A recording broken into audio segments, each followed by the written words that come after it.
पीड़ा से चुकी थी। उसका पुत्र मर चुका था। मैं दुखी हुई कहती थी, हाय मुझे पूरी माता के सामने बेटा मरा जा रहा है। सुनकर राजा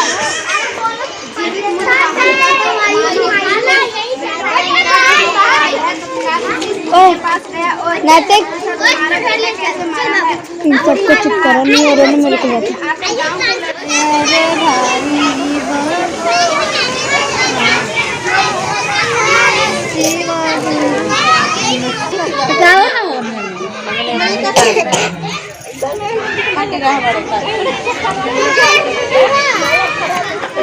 ऐसा कहकर राजा उस स्थान पर गया जहाँ गरुड़ आकर प्रतिदिन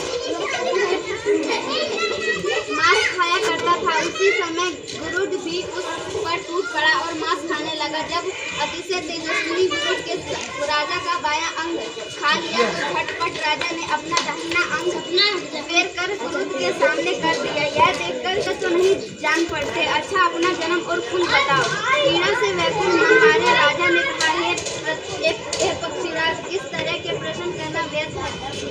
तुम अपनी इच्छा भर मेरा मांस खाओ। यह सुनकर गरुड़ उठ गए और बड़े आदर से राजा के जन्म की बात पूछने लगे। राजा ने कहा, मेरी माता का नाम है सोफिया और मेरे पिता का नाम सलीवाहन है। सूर्यवंश में मेरा जन्म हुआ है और जीवितमुतवाहन मेरा नाम है। राजा की दयालुता देखकर महाभाग, तुम्हारे मन में जो अभिलाषा हो जाए वर मांगो। यदि आप मुझे वर दे रहे हैं तो वर दीजिए कि मैं अपने अब तक जिन प्राणियों को खाया है वे सब जीवित हो जाएं।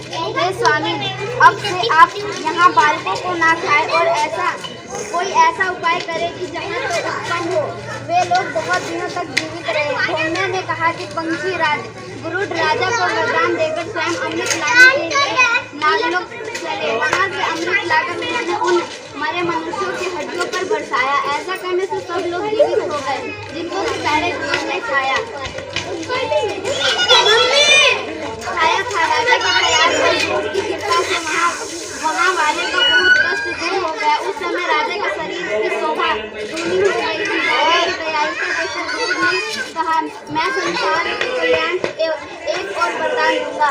आज आश्विन कृष्ण सप्तमी में रही शुभ अष्टमी तिथि है। आज ही तुमने यहाँ की प्रजा को जीवित दान दिया है। हे वत्स्य, अब से यह दिन ब्राह्मण भाव हो गया है। जो मूर्ति भेद की विविध नामों में विख्यात है वही त्रिलोक के जिन्हें दुर्गा अमृत प्राप्त करने के अर्थ में जीवित पुत्रियों को कहलाता है। तो जो स्त्रियां उन जीवित पुत्रिका की उस फूल को आकृति बनाकर तुम्हारी पूजा करेगी तो दिनों दिन उनका सौभाग्य बढ़ेगा और बढ़ती होती रहेगी। हे महाभाग, इस विषय में उपचार करने की आवश्यकता नहीं है। हे राजा, चतुर्थी में रही और उदय तिथि की अष्टमी को यानी सप्तमी अष्टमी जिस दिन उस दिन व्रत ना करे, शुद्ध अष्टमी को करे और नवमी के प्रारंभ कर यदि उस पर ध्यान न दिया तो वह नष्ट हो जाएगा और सौभाग्य तो अवश्य ही नष्ट हो जाएगा। जीवन मुतवाहन को इस तरह वरदान कंठ धाम चले गए और राजा भी अपनी पत्नी के साथ अपने नगर को वापस चले आए। द्रौपदी से कहता है, हे देवी, मैंने वर्त तुमको बताया है। इस वर्त से बच्चे दीर्घायु होते हैं। हे देवी, तुम अपनी पूर्णगत विधि से यह वर्त और दुर्गा जी का पूजन करे तो तुम्हें अभिलाषित फल प्राप्त होगा। मुनिराज धर्मे की बात सुनकर द्रौपदी के हृदय में एक प्रकार का कौतूहल उत्पन्न हुआ और पूरा उसी बुलाकर उसने साथ किया। गौतम ने कहा, यह वर्त और प्रभाव किसी एक चिड़ी सुन लिया और सियारिन को बतलाया। इसके बाद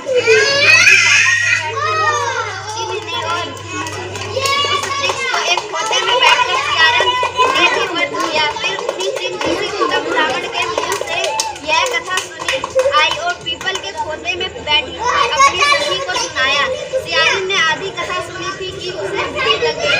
वह उसी समय शौक से भरे शमशान में पहुंची। वहां उसने इच्छावश मांस का भोजन किया और चिड़ी बिना कुछ खाए पिए रह गई और सवेरा हो गया।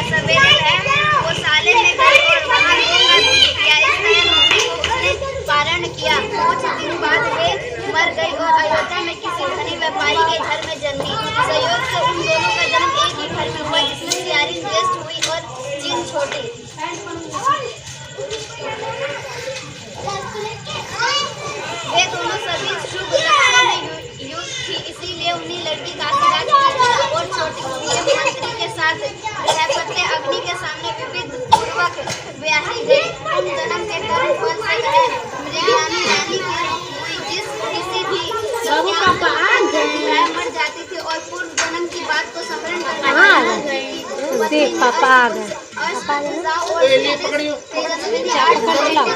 लेकर आओ। सभी जीवित रह गए। अपनी बहन के पुत्रों को जीवित देखकर ईश्वरवंश राजपत्नी ने अपने स्वामी से कहा है कि यदि तुम मुझे जीवित रखना चाहते हो तो मंत्री को भी पुत्रों को उसी जगह भेज दो जहाँ की मेरे बेटे गए हैं, अर्थात इन्हें मार डालो।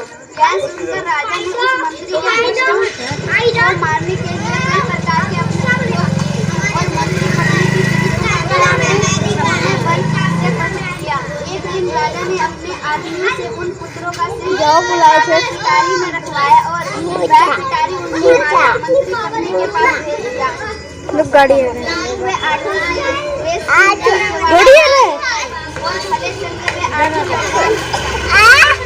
अपनी माता के पास वापस चले गए। उन्हें जीवित देखकर राजपत्नी को बड़ा विस्मय हुआ। अंत में वह मंत्री की पत्नी के पास आई और उसने पूछा, बहन तुमने कौन सा ऐसा पुण्य किया है जिससे बार बार मारे जाने पर भी तुम्हारे बेटे नहीं मरते? इस पर मंत्री की पत्नी ने कहा, चाची और सियारी हमने उस दिन के साथ साथ पुत्रिका को वध किया था।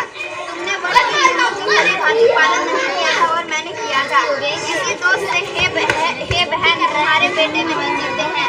वो राजरानी अब भी तुम उस जीवित पुत्री का वध करो तो तुम्हारे बेटे दीर्घायु होंगे। मैं तुमसे सच कह रही हूँ। मेरे कथानुसार रानी ने वध किया, तभी से इसके कई बेटे सुंदर और दीर्घायु होकर बड़े बड़े राजा हुए। सुंदर जी कहते हैं